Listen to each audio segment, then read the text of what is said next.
Você já ouviu falar do minhocão, a gigantesca cobra de água doce, uma lenda que se aninha nas profundezas enlameadas do Rio Grande, lá pelas bandas de Minas Gerais e São Paulo? A história que o povo ribeirinho conta não é sobre uma simples sucuri, é sobre uma criatura primordial, cujas escamas são como rochas polidas e cujo movimento é o próprio prenúncio do fim. Começa em 1948, em Porto de Cima, um vilarejo que mal se sustentava nas margens do Grande, vivendo da pesca e do medo ancestral, que a água escura lhes inspirava muito. Antes das grandes hidrelétricas alterarem a face do rio, naquela época a força do Rio Grande era indomável, e o pescador mais experiente do vilarejo era seu Juca. Um homem de pele curtida e olhos que já tinham visto o que a maioria ignorava. Numa noite de temporal pesado, a chuva caía em cascata, e o barulho dos trovões engolia o mundo. Juca estava em sua cabana,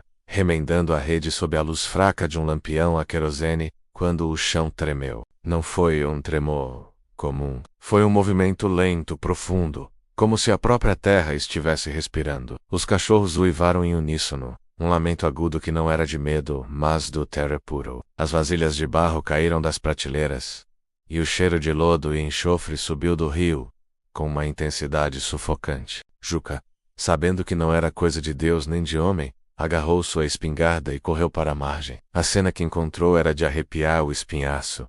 O nível da água tinha baixado subitamente, revelando a lama escura do fundo. No meio do rio, uma gigantesca fissura se abria, e dela emergia um som gutural, uma raspagem de pedra contra pedra, que parecia vir das entranhas do planeta. Foi então que ele viu, não o corpo inteiro, mas uma porção, uma massa escura e cilíndrica, de um diâmetro maior que sua canoa, coberta por algo que pareciam placas ósseas, não escamas comuns. A cabeça nunca se mostrou, mas o rastro de sua passagem era inconfundível. Uma onda de choque invisível atingiu a margem, e uma das casas de madeira mais próximas, a do Senhor Zé Trovão, desmoronou em segundos. No dia seguinte, o pânico tomou conta de Porto de Cima.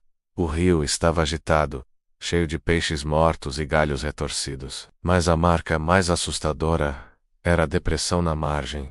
Uma vala de dezenas de metros de comprimento e largura inexplicável. O povo, apegado à fé e ao misticismo caboclo, murmurava sobre castigo, sobre a mãe d'água revoltada. Mas Juca sabia que era o minhocão, a lenda viva que se alimentava da instabilidade do leito. Ele se lembrou das histórias de sua avó, que contava que a criatura cavava túneis imensos sob a terra, alterando o curso da água e causando os terremotos do rio. Ele tentou alertar o prefeito da cidadezinha mais próxima, mas foi recebido com escárnio, e chamaram-no de bêbado. Minhocão, Juca bicho-papau de pescador, disseram. Mas o velho teimoso não desistiu. Reunindo um pequeno grupo de caboclos que compartilhavam seu temor, entre eles, o jovem Tarcísio, um rapaz forte e cético, Juca propôs uma vigília. Eles se armaram com arpões e fé, e esperaram. A criatura retornou 3 noites depois.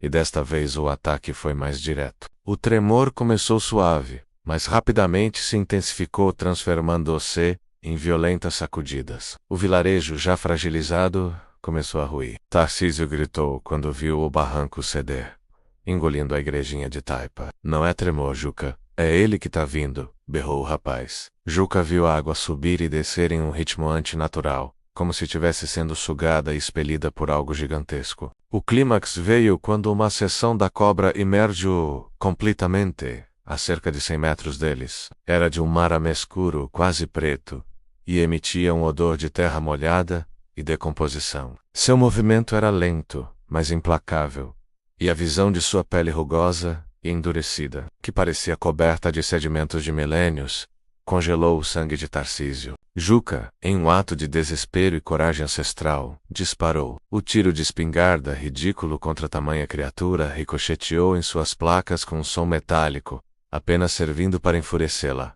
O minhocão não atacou o grupo, ele atacou o rio, com um mergulho que mais parecia o afundamento de um penhasco. Ele criou uma onda de sucção tão poderosa que arrastou canoas, destroços e a própria margem. A terra tremeu uma última vez.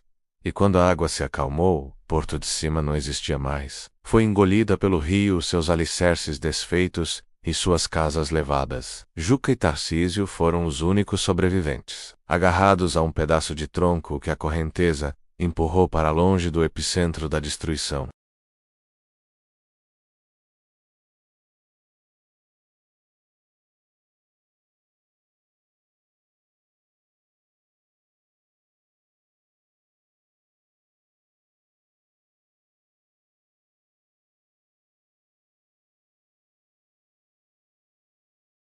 Os pescadores evitam certas áreas do rio, onde a profundidade é abissal, e a água tem uma cor mais escura e viscosa. A lenda do minhocão não é apenas uma história, é um aviso sobre a força brutal da natureza que ainda reside sob a superfície, esperando o momento certo para se mover. E Juca, que viveu o suficiente para ver a barragem ser construída, sabia que mesmo o concreto e o aço não seriam capazes de conter a criatura primordial, apenas a forçariam a cavar mais fundo, espalhando seu poder de destruição para outras cidades, um tremor de cada vez, na escuridão lamacenta sob os pés de todos.